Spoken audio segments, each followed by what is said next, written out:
December 1989. Elena Ceaușescu stands in the winter cold before a firing squad. For decades, she and Nicolae kept Romania under hard control, fed it propaganda, and made many Romanians fear speaking their names. Then, the collapse came fast. The regime fell apart in only a few days.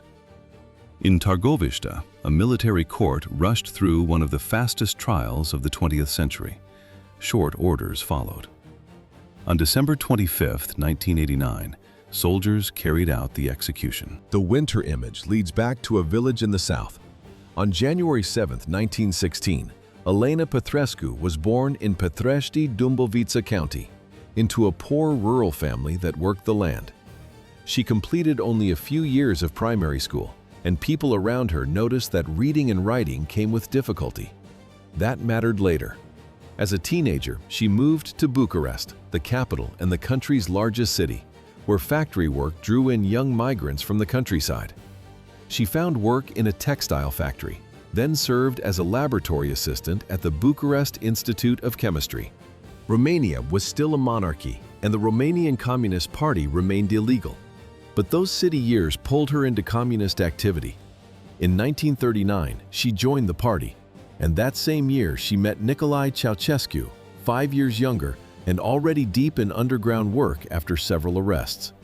The move from Petrăști had taken her to Bucharest to wage labor and into the party circle. That party circle now opened onto the state. In 1947, communist leaders pushed King Michael to abdicate and proclaimed a People's Republic.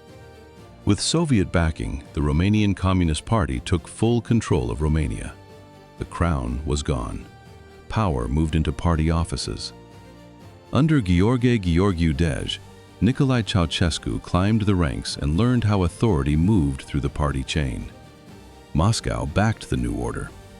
Elena held no top office, yet she worked in party bureaus, protected Nicolae's interests, and stayed inside the trusted circle. She was already useful. When Gheorghiu-Dej died in 1965, that circle tightened around Nicolae. Elena's own visibility rose, even without higher education. Officials placed her in the Romanian Academy that same year. State honors and academic degrees followed. In 1965, Nicolae Ceaușescu became General Secretary, and Romania soon began to edge away from direct Soviet control. That shift away from Moscow did not loosen life at home. In 1971, a trip to China and North Korea gave Nicolae Ceaușescu his next script. He came back with the July Theses. They tightened ideological control, widened censorship, and pushed national leaders to the center of every official message. From there, the family cult moved into public view. Elena rose with it. The state promoted her as a model for women and the young, and microphones introduced her with longer and longer roles of distinction. Soon, one label fixed itself in print and at the podium: Dr. Engineer Elena Ceaușescu, followed by a long list of awards and titles. Printed authority came next. Elena had no proven scientific record, yet in 1974, Nicolae Ceaușescu put her at the head of the National Council for Science and Technology. That office gave her direct reach into institutes, research grants, and academic appointments across Romania. The post changed everything. Chemists and researchers had to cite her in papers, attach her name to discoveries she did not make, and attend events where officials praised her achievements. Her name went first. Universities across Romania handed her honorary degrees, and some foreign institutions followed through diplomatic channels or political pressure. The Romanian Academy dated to 1866, but prestige did not stop the paperwork. State media ran documentaries, articles, and books on her career and intellect, and a dry radio voice repeated the same claims nationwide. They printed and broadcast those materials across the country in large volumes. Once her paper image was fixed, it moved from public walls in the classrooms and party offices. Her portrait stood beside Nicolae on posters, banknotes, and in government buildings. School children had to memorize her supposed scientific achievements. Women's groups had to present her as the model Romanian woman. The titles followed. She received Hero of Socialist Labor. She entered the Romanian Academy as a full member, one of the country's top academic bodies, and the image on the wall now matched a seat at the top. Elena sat in the Politburo and shaped plans, personnel lists, and ideological control. Officials who crossed her lost their posts or were pushed aside. For senior promotions, her approval mattered. That power reached private life. The family lived in several palaces, including the Spring Palace in Bucharest, Romania's capital. At the same time, meat, sugar, and gas were already rationed. Special food, medical care, and security went to the family and a small circle of loyal allies. That protected inner circle had a price. By 1981, Romania's foreign debt was nearing $11 billion. Nicolae Ceaușescu answered with a hard austerity program, and Elena backed it without hesitation. The goal was blunt: repay every foreign debt as fast as possible. In the early 1980s, the government tried to do it through exports and by saving hard currency. It cut imports of food, fuel, and medicine, then placed industrial output above basic needs. Elena interfered in scientific plans and factory targets, often overruling technical judgment. Party officials treated her orders as final, even when they hurt production. Productivity fell. Propaganda still reported progress. After the import cuts, austerity entered the apartment itself. By 1982, the state rationed electricity and gas, and daily blackouts stopped being an emergency and became routine. Hot water in many cities came only once a week. In winter, homes fell below freezing when central heating was cut. Hospitals lacked equipment, rural clinics lacked staff, and medicines disappeared from pharmacies. Bread, meat, and milk came by ration. In Bucharest, gas limits pushed families to electric cookers, which strained the weakened grid even more. Elena Ceaușescu kept pushing self-sufficiency while people queued for hours before dawn and reached empty shelves. After the queues came paperwork. Elena Ceaușescu pushed self-sufficiency in farming and pharmaceuticals, but the plans never met demand. She controlled the National Council for Science and Technology and forced impossible quotas on labs and factories. Failure had a price. Scientists and factory directors faced demotion, public shaming, or worse. The country cut consumption to repay foreign debt, yet blackouts and shortages remained. Not at the top. The Ceaușescu family kept light and comfort, and state money still paid for official visits to China, Iran, and North Korea. While state money still carried the rulers abroad, surveillance closed in at home. By the middle of the 1980s, the Securitate had more than 11,000 officers and nearly 500,000 informants. That made it one of the most repressive secret police forces in the Eastern Bloc. It watched workplaces, neighborhoods, and homes. A complaint at work or one careless remark at home could bring interrogation, threats, or prison. Foreign reporters rarely moved freely, so news escaped in fragments. Human rights groups described worsening conditions. The regime called every report a Western lie. From Munich, Radio Free Europe sent those reports back into Romania, and people listened in low volume beside kitchen radios. Then classrooms came next. By 1986, the party had returned Elena to the Political Executive Committee and given her several national commissions, including those on scientific research and higher education. Ministers lost ground. She sat in top government meetings and overruled their decisions, even in fields where she had no expertise. Romania drifted farther from the West and even from neighbors inside the Eastern Bloc, while schools and universities stayed under party watch. Textbooks changed too. Elena pushed ideology into every subject, including science and math, and students studied her life beside Nicolae's. In exam rooms and at public events, they recited approved texts on socialism and on her biography. Once control reached the classroom, it moved into the academy, the publishing house, and the broadcast studio. At the academy, silence held. Party chiefs removed officials with weak loyalty. then cut out dissenters in publishing or broadcasting and replaced them with reliable loyalists. Artists learned fast. Playwrights and painters faced cuts or bans whenever their work strayed from the approved image of Elena and Nicolae. She wanted more praise. State-approved writers drafted biographies, research papers, and speeches, while whole publishing houses printed them under her name in several languages. During diplomatic visits and international conferences, those books appeared as gifts, even as Hungary began discussing political change in 1988. Beyond the printed tributes, the region was already moving. In 1988, Hungary opened reform talks. Poland's Solidarity, an independent trade union, gained ground, and pressure for change rose in East Germany. Gorbachev's Soviet Union pushed glasnost and perestroika. Bucharest chose the reverse. Elena and Nicolae treated every opening next door as a threat to their rule. They insisted Romania stay independent and follow only their path. Television and newspapers attacked foreign ideas and warned about subversive influence. Citizens had little access to outside reporting.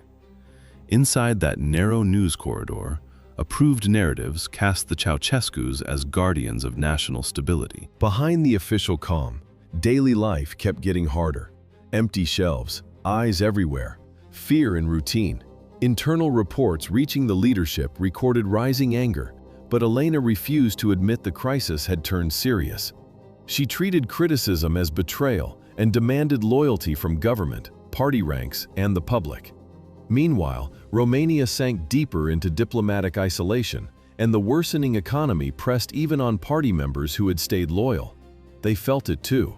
Yet Elena kept appearing at public ceremonies beside military officers and party elites. Certain control would hold. The image held. The files did not.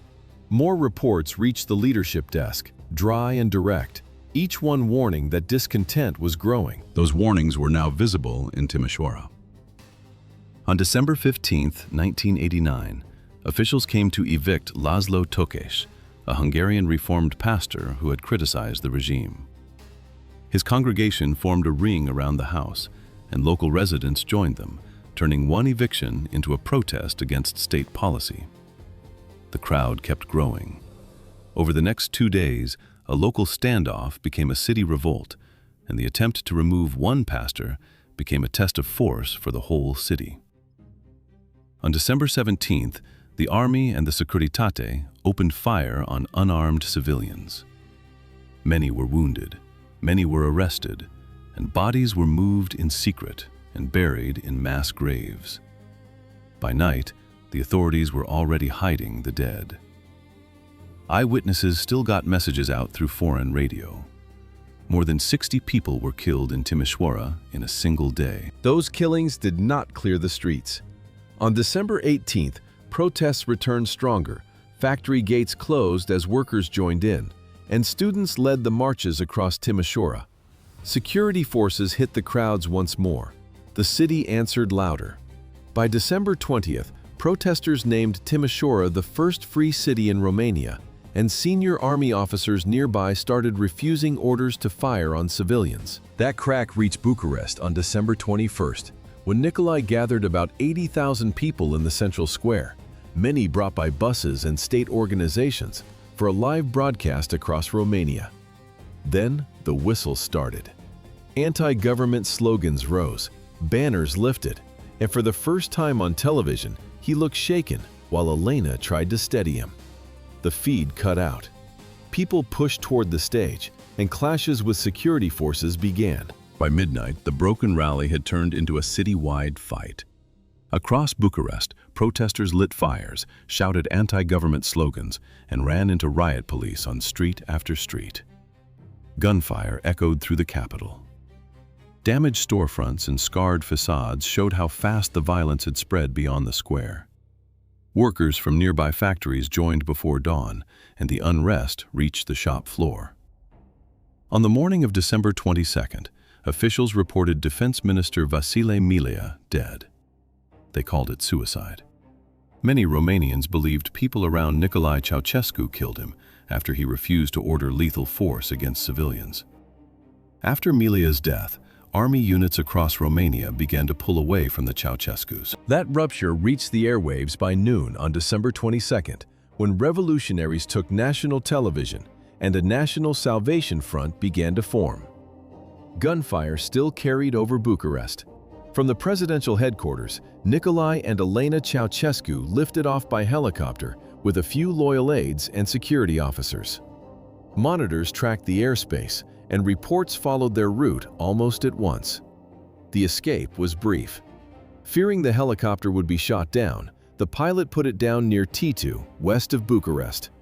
The couple tried to hide, but local police and military officers found them quickly and placed them under arrest. By then, guards were already moving them under heavy escort toward the military unit in Târgoviște. The flight ended in locked doors and army procedure.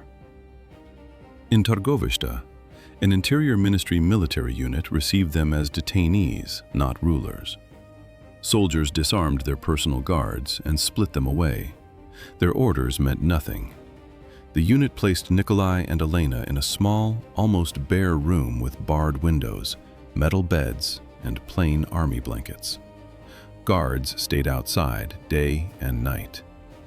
For the first time in decades, they had no aides, no staff, and no access to the people who once carried out every request. Elena reacted first. She kept demanding to speak with loyal comrades, accused senior officers of betrayal, and insisted the uprising was a foreign plot. Nicolae withdrew. He asked for a typewriter and a notebook, hoping to draft a declaration, but the soldiers refused. Meals were standard army food: boiled potatoes, bread, and water. They could not wash or change clothes. Army doctors checked them once a day and confirmed they were stable. Inside that room, even paper had to be granted by someone else. Beyond the base perimeter, Romania was still in chaos. That pressure now moved from the barracks to Bucharest. In several cities, short bursts of gunfire still broke the night, and rumors spread that forces loyal to the old regime might launch counterattacks. The sharpest fear centered on Securitate units that had not surrendered. Protesters wanted justice at once, and military commanders wanted the danger settled before more shooting began. Behind shut doors, Ion Iliescu and other former communists who had broken with the Ceaușescus argued over the next step. At Târgoviște, officers were uneasy because authority was still blurred and no one knew whether the couple would be transferred or kept there. Keeping them alive looked dangerous. By the evening of December 24th, the newly formed National Salvation Front chose a military tribunal for the next day, with no appeal. That order reached Târgoviște by Christmas morning. Guards led Nicolae and Elena Ceaușescu into a makeshift courtroom inside the Târgoviște army base. Nothing looked formal. It was a small base room, and only a handful of officers, prosecutors, defense lawyers, and military officials stood inside. Pressure and secrecy set the pace. The National Salvation Front created the Special Military Tribunal for this case. General Gica Popa presided, and prosecutor Dan Voina pushed the charges. No jury waited there. Their assigned lawyer, Nicolae Teodorescu, had no prior access to them and got only minutes to speak before the session opened around 1:20 in the afternoon. Then the indictment came fast. The tribunal read 5 counts: genocide, armed attack on the people, undermining the national economy, destroying state property, and trying to flee with state funds.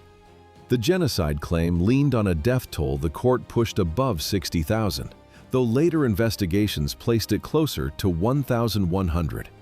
Prosecutors also folded years of suffering under their rule into that count. One camera recorded the hearing for documentation and later public release. Inside the cramped room, there was no orderly exchange. Elena cut across the prosecutor, shouted at the officers, and called the whole proceeding a farce. Nicolae held his tone longer, but he insisted they still remained the lawful heads of state and demanded to speak before the great National Assembly. He called the revolution a coup driven by traitors and foreign agents, and the judges cut him short. They had orders to move fast. No formal evidence appeared, no witnesses entered, and the defense got no chance to cross-examine anyone. Guards stayed ready while voices overlapped in the small room, and unrest still troubled the country outside. Shortly before 2:45, the court found both guilty on every count and sentenced them to death by firing squad. A verdict on paper turned into an order almost at once.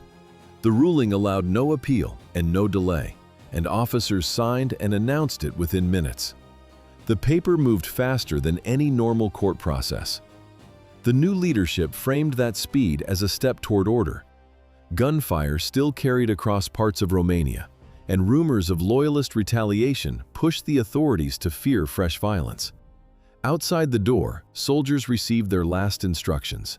The execution would happen at once, inside the same military compound. That order turned into action fast. On the 25th of December 1989, in the yard of a military base at Târgoviște, about 80 kilometers northwest of Bucharest, Captain Ionel Boeru and two other soldiers raised their rifles and fired a long volley. The bursts cracked in the cold air. Reports say Nicolae and Elena Ceaușescu died almost at once, and a medical check followed seconds later. One army camera recorded the shooting from start to finish. Army crews kept the footage as proof for Romania and for foreign audiences that Ceaușescu's rule was over. A few days later, national television aired fragments of that tape. For many Romanians, that was the first visible confirmation. From the yard entrance to the shots, less than 5 minutes passed. Those minutes started with a short walk across snow inside the Târgoviște base. It was December 25, 1989, in a garrison town about 80 kilometers northwest of Bucharest. Guards took Nicolae and Elena out of the improvised court and into the inner yard. They gave them no time for final statements or last requests. Elena kept speaking. She told the soldiers not to separate them and demanded that they be executed together. She also insisted that the court had no right to do this and that she and her husband still ruled Romania. Nicolae tried to stay composed, but he looked pale and weak, and his hands trembled when soldiers tied them with rope. They bound Elena too. The closed yard, the tight guard, and the bare wall reduced everything to a fast military procedure. Soldiers placed them side by side against the plain surface in the corner. They left them together by the empty wall. From that bare corner, the procedure moved at once to disposal, and plain wooden coffins appeared almost immediately. Officials placed both bodies inside, then a helicopter carried them to Bucharest under the noise of its rotors. They buried Nicolae and Elena at Ghencea Military Cemetery in Bucharest, and at first the graves carried no names. The aim was to block loyalist pilgrimages and keep the burial place from becoming a shrine. Later, small headstones appeared above the bare ground. Their execution also closed the Romanian communist state that had stood since 1947. But secrecy did not end the dispute, and Romania kept arguing over the rushed trial and the shooting that followed it. Some said the speed prevented more chaos, while others saw a verdict and execution pushed through in hours. Most Romanians agreed on one point: the era of fear was over. Elena's name remained contested. Institutions that once bore it were renamed, her academic papers were exposed as frauds, and posthumous honors disappeared.